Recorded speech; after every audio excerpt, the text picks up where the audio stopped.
So if they're needed, they have to be special. If they aren't just the standard, must have a TAE and be vocationally competent in the area, if they're above that for some reason. So in our Aboriginal and Torres Strait Islander units, most of those, I believe, have to be assessed either by an Aboriginal and Torres Strait Islander identified person or with, in co. So it would be normal assessor in co-assessment with someone else. So if it's above that, if it can't be just that one person, or if it had to be a registered nurse, for example. So it can be, if it is above what you would normally standardly know, that is also listed in the units.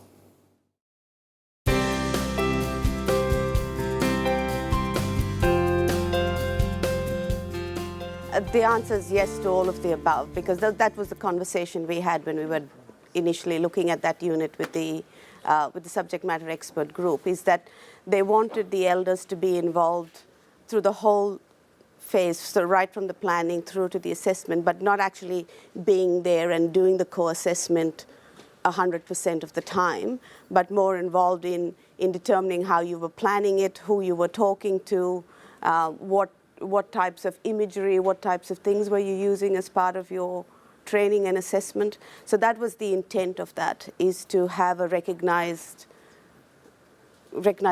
elder recognized by the community to be part of your planning, and then also to have some say in how you're assessing people.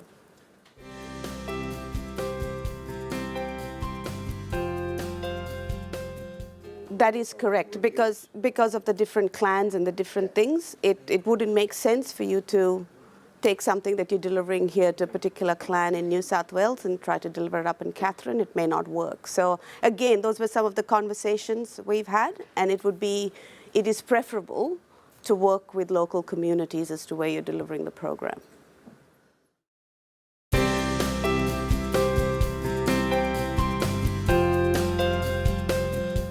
So when we commenced the review of Diploma of Counselling, that was the question we asked, is this a valid qualification for counsellors?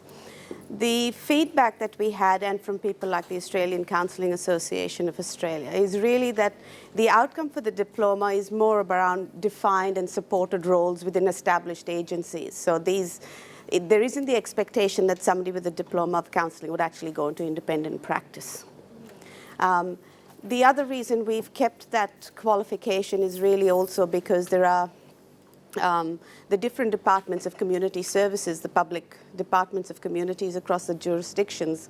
Victoria is an example where they're looking at the one worker policy, where they want their workers to have counselling skills as counselling skill set as part of their skills. So the Diploma of Counselling isn't meant for the outcome for independent practice. That's still the higher ed qualification. So this is really about more in defined and supported roles.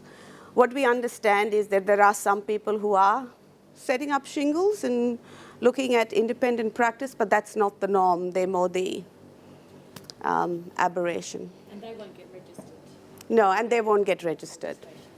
Well, our Diploma of Community Services, we've made that such a flexible qualification. So if you're looking at the packaging rules and the import from elsewhere rule, you could easily do that. You could deliver the diploma and then import, I think it's 8 units or something, for flexibility in there that you have, that you can import from elsewhere.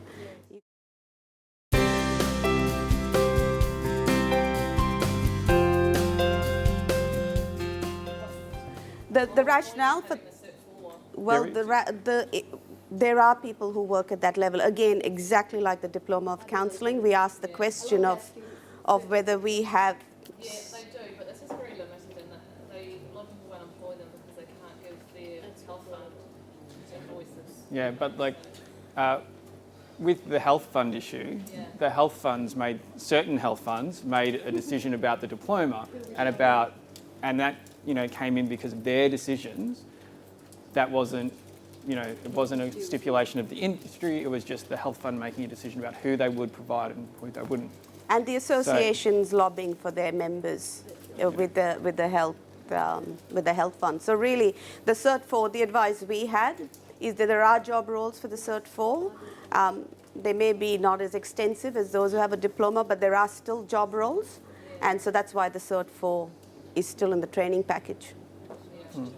And so who would I speak to then? Like, if you have any questions about the individual units, who's the best person to ask about the new health training package? Ring Evan, and if he doesn't know, he'll find I'll out find for out. you. Yeah, so if you do have questions, you do direct them directly to us. My business card's here.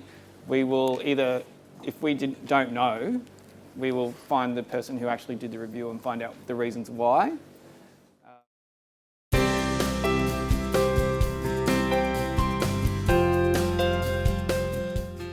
Anatomy and physiology and a fitness course. We do have anatomy and physiology units in our package. But they're not called anatomy and physiology. Like it's implied as, yeah, it's kind of like the stuff is in there, but it's not. We had that discussion a lot with the nursing group. Yeah.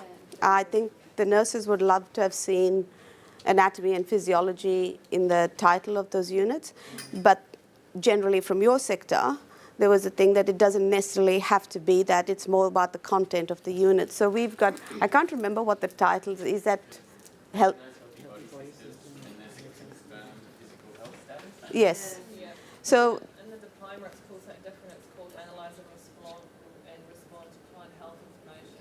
But students can never, who've done millions of units in anatomy and physiology, can never get recognised prior learning in those units because they haven't done the other little bit that is attached to.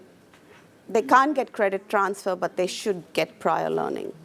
If they've just done straight anatomy and physiology and never applied it to a client. Well, prior learning isn't just about unit. If you were giving unit to unit, it would be credit transfer. So prior learning is the bits that they've already done, they don't get, but then they've only just got to do the application. So they don't have to do the whole unit again. I know, but for us that means money as well. So for the student, it means they still have to pay for that unit. So it's a big thing, and we get lots of arguments from students about it. And look, we've had the question with there are other units in the sport and rec area and things, which ours is a very health-focused package, and it is about that application of that anatomy and physiology. And that's what the industry sectors want. I mean, I don't have an issue with calling it anatomy and physiology. It's how the industry wants to recognize that content within their qualifications. So it really is. We were outnumbered. It's like anything. You've just got to look at what's coming through, and you got to weigh up what people are asking for, and if it's already got a particular standing in the system, then that's what we leave it at.